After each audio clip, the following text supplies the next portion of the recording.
Jumpa lagi dengan saya Yedi Indra di Seruput Kopi Cantik dengan renungan yang berjudul Ketika Ilmu Pengetahuan Belajar Rendah Hati. Health Science, teknologi kembali membuka mata kita pada satu kenyataan penting. Ilmu pengetahuan tidak pernah final. Ia terus bergerak, bertumbuh, dan kadang harus mengoreksi dirinya sendiri. Tahukah kita, di banyak negara maju, semakin banyak dokter kini tidak lagi langsung menyarankan kemoterapi, terutama untuk kanker stadium lanjut. Bukan karena mereka kurang peduli, justru sebaliknya, karena mereka semakin paham dampaknya. Kemoterapi bekerja dengan cara yang brutal, menghancurkan semua sel yang membelah cepat, tanpa pandang bulu.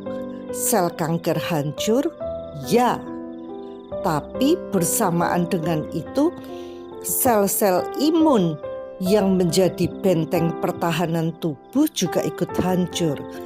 Pasien mungkin terlihat bersih dalam tanda kutip setelah terapi, tetapi tubuhnya menjadi rapuh, sistem imun rusak, dan disitulah masalah besar dimulai. Sel kanker bisa muncul kembali, lebih agresif, lebih sulit dikendalikan. Tubuh sudah tidak punya pasukan untuk melawan. Karena itu dunia medis mulai beralih ke pendekatan yang lebih cerdas dan manusiawi melalui terapi imun dan terapi molekul imun. Bukan menghancurkan tubuh demi membunuh penyakit, tetapi membantu tubuh menemukan kembali keseimbangannya dan melawan dengan kekuatan yang Tuhan sudah tanamkan sejak awal. Penelitian yang didukung oleh WHO dan juga Kementerian Kesehatan menunjukkan bahwa aktivasi sistem imun dapat membantu banyak pasien mencapai remisi jangka panjang dengan kualitas hidup yang jauh lebih baik. Bukan sekedar bertahan hidup, tetapi hidup dengan martabat, energi, dan harapan. Di titik ini saya terdiam karena kembali terbukti apa yang 5 atau 10 tahun lalu dianggap sebagai pertolongan terbaik, hari ini terbukti bukan yang terbaik.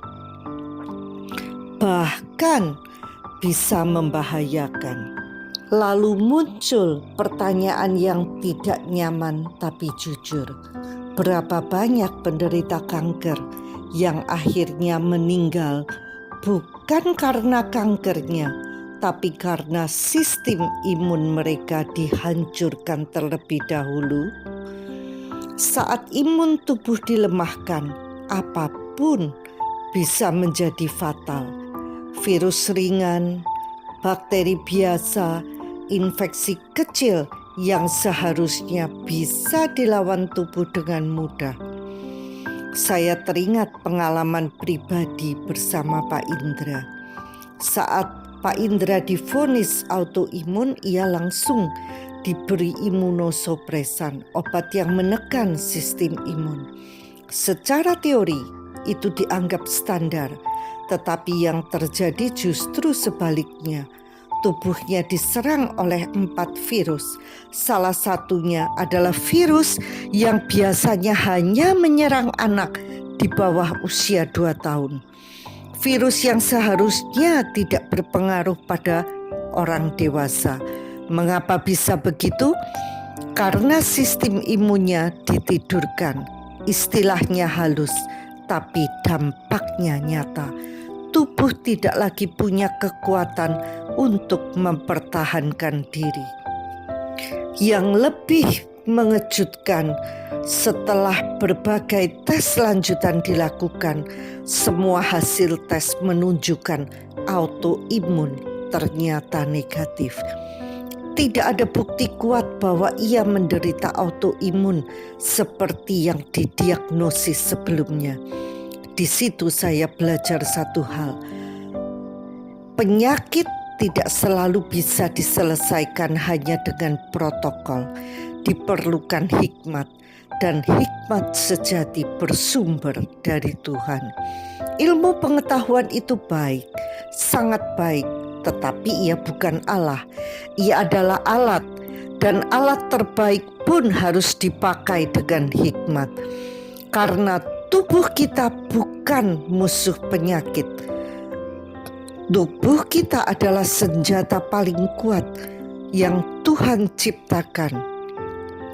Jika kita menolongnya bekerja dengan benar, maka tidak heran jika kini banyak orang mulai sadar, belajar, dan mencari pendekatan yang memulihkan, bukan merusak, bukan menekan kehidupan, tetapi menopangnya. Disinilah kita diundang untuk bertumbuh, untuk tidak menelan mentah-mentah setiap standar medis, tetapi juga tidak menolak ilmu pengetahuan. Kita belajar, bertanya, dan yang terpenting mencari kehendak Tuhan. Sebab pada akhirnya ilmu pengetahuan pun lahir dari hikmat Tuhan. Dan ketika ilmu bertemu dengan hikmat Tuhan, disitulah kesembuhan sejati menemukan jalannya. Dokter yang baik mengobati penyakitnya. Dokter yang besar mengobati orang yang memiliki penyakit itu. Quote dari William Osler. Sampai jumpa di episode berikutnya bersama Yeni Indra di Seruput Kopi Cantik. Tuhan memberkati.